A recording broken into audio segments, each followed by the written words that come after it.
Untuk menjadi seorang presiden mungkin tak pernah terpikir oleh Joko Widodo. Bahkan waktu itu, pria yang akrab disapa Jokowi ini dikenal secara nasional pun tidak. Namun sekitar tahun 2004, Jokowi memantapkan hati bergabung dengan PDI Perjuangan dan menduduki posisi salah satu pengurus DPC PDI Perjuangan Solo. Pada tahun 2004 itu pula, Jokowi mengenal FX Hadi Rudiatmo yang sudah lebih dahulu masuk DPC PDI Perjuangan Solo. Mengutip yang dilansir Detik News, kedekatan Jokowi dan FX Hadi berlanjut saat keduanya dipercaya PDI Perjuangan dan PKB maju sebagai calon wali kota dan wakil wali kota Solo tahun 2005. Berkat kampanye yang gigih, Jokowi dan FX Hadi berhasil memenangkan Pilkada Solo dengan meraih suara sebesar 36,62%. Tak signifikan memang, tapi itu cukup membanggakan sebagai pencapaian pertama Jokowi dalam politik. Mulailah Jokowi sebagai wali kota melakukan pembenahan untuk kota Solo. Mulai dari infrastruktur, penataan pedagang kaki lima (PKL), pengembangan ekonomi, pelayanan kesehatan dan pendidikan, hingga rebranding kota Solo sebagai The Spirit of Java. Dari situlah karir politik pria kelahiran Surakarta 21 Juni 1961 itu sangat cemerlang dan berlangsung cepat. Kinerja Jokowi dan FX Hadi membuat masyarakat Solo puas dan berbangga. Hal itu terbukti saat Jokowi dan FX Hadi kembali mencalonkan diri dalam Pilkada Kota Solo periode kedua 2010 hingga 2015. Keduanya mengantongi suara yang sangat fantastis, 90,09% suara. Nyaris tak ada dalam sejarah pemilu Indonesia kandidat mendapat angka hampir 100%.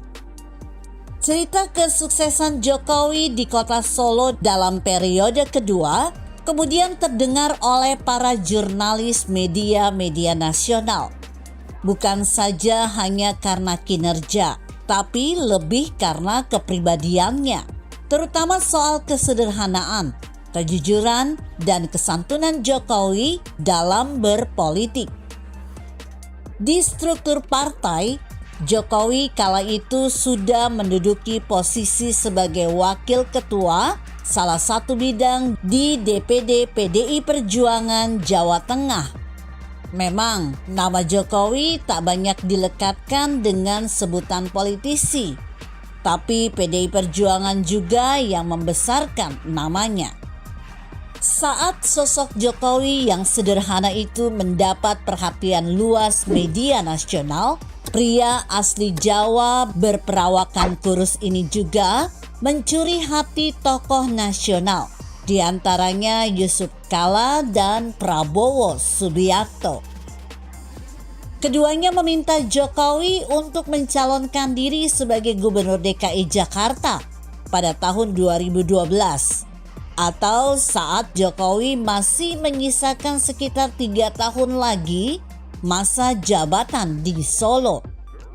Jokowi menerima tantangan maju dalam Pilgub DKI pada tahun 2012 bersama Basuki Cahayapurnama atau akrab disapa Ahok.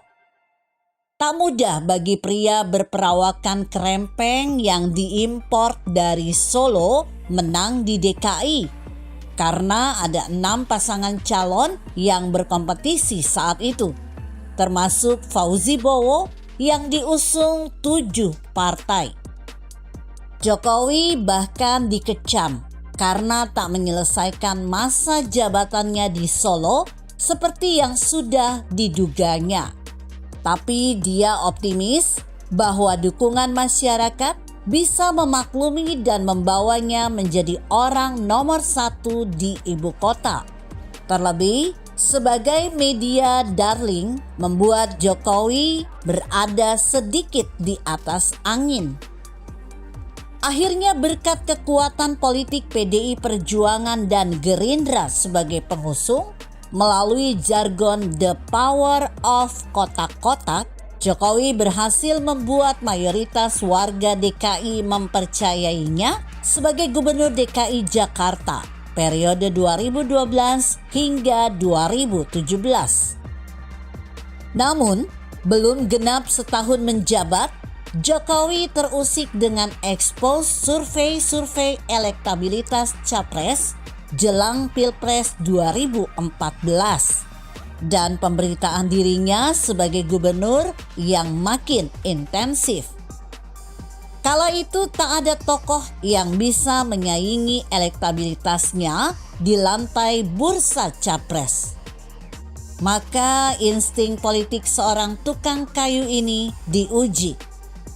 Survei Capres itu menghembuskan pesan, mutiara memang tak cukup hanya dikeluarkan dari dalam cangkang dasar laut lalu diangkat ke permukaan.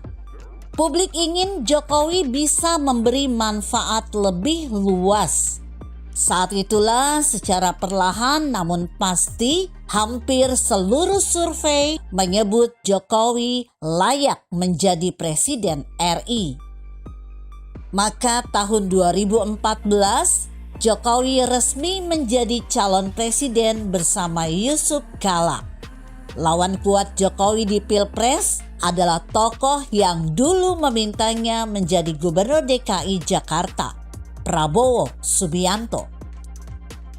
Jokowi dan Yusuf Kala berhasil mengalahkan Prabowo Hatta dalam sekali pertandingan Pilpres dengan meraih 53,15% suara. Pertandingan ini menjadi ring Pilpres paling bersejarah di Indonesia karena hanya mengadu dua pasangan kandidat. Waktu itu Jokowi sempat disebut calon presiden kerempeng oleh Ketua Umum PDI Perjuangan Megawati Soekarno Putri. Kemudian pada tahun 2019, Jokowi maju kembali sebagai calon presiden.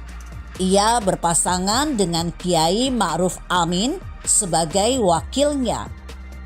Meski dihadapkan dengan serangan isu SARA dan sentimen agama, Jokowi tetap menang lagi dengan perolehan suara 55,50%, mengalahkan Prabowo Subianto, Sandiaga Uno yang memperoleh suara 44,50%. Bekerja, bekerja, bekerja merupakan slogan dalam kepemimpinan periode pertama Jokowi menahkodai negara ini. Kondisi Indonesia sebagai negara berkembang yang masih jauh tertinggal, ditambah budaya korupsi dan feodalis yang masih kental melekat di tubuh pemerintah dan perpolitikan, rasanya sulit bagi Jokowi untuk melakukan perubahan. Pasalnya, masih kuatnya kekuatan lama bercokol di segala lapisan bukanlah suatu yang mudah bagi seorang pemimpin di negara ini untuk melakukan perubahan. Apalagi Jokowi hanya berasal dari rakyat jelata, bukan tokoh partai politik dan bukan pula seorang yang berasal dari keturunan bangsawan atau kaum bermodal besar. Namun Jokowi mampu menghadapi kondisi tersebut dalam menjalankan program-programnya untuk memberikan yang terbaik kepada rakyatnya tanpa harus membusungkan dada dan tanpa terjadi konflik berdarah. Meski Jokowi sadar dirinya adalah penguasa besar di negeri ini yang setiap orang bisa tunduk kepadanya, tapi Jokowi menghadapinya dengan memberi keteladanan bekerja sebagai bakti kepada negerinya, menciptakan Indonesia negara besar dan bermartabat. Kaki jadi kepala dan kepala jadi kaki. Jokowi bersama menteri-menterinya terus bergerak, bekerja tanpa lelah dan tanpa kenal waktu, melakukan terobosan-terobosan di segala sektor. Banyak pihak lawan politiknya melontarkan penilaian buruk pada pemerintahan Jokowi. Banyak kebijakan yang tidak populis dilakukan Jokowi yang kemudian didramatisir seperti Indonesia mau kiamat. Begitu pula dengan berbagai berita-berita fitnah dan memutarbalikkan fakta, tak luput menerjang Jokowi yang sudah masuk wilayah tidak rasional dan tidak objektif lagi dalam berdemokrasi. Jokowi tak peduli, ia terus bekerja untuk rakyatnya. Sampai detik ini, masuk periode keduanya, Jokowi diolok-olok dan difitnah oleh kekuatan lama dan para lawan politiknya. Tapi satu persatu dibalas dengan bukti kerja nyata dan niat lurus untuk bangsa dan negaranya.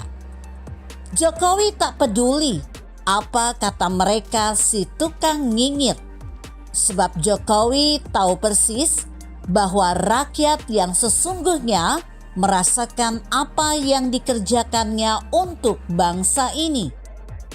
Pastinya rakyat bisa membedakan mana loyang dan mana emas, mana kata-kata sampah dan mana kerja nyata. Dan mungkin Jokowi juga sudah bisa tebak siapa di balik orang-orang yang menyebar fitnah dan kebencian tersebut. Makanya mereka para bohir sebagai penyandang dana, hartanya mulai dipreteli satu persatu. Kemudian para anjing-anjing peliharaan itu kalau melanggar hukum langsung diproses sampai masuk penjara. Begitu kira-kira. Bagaimana menurut Anda? Jika Anda berpendapat lain, berikan komentar Anda di kolom komentar. Saya Emma, Karisma 90.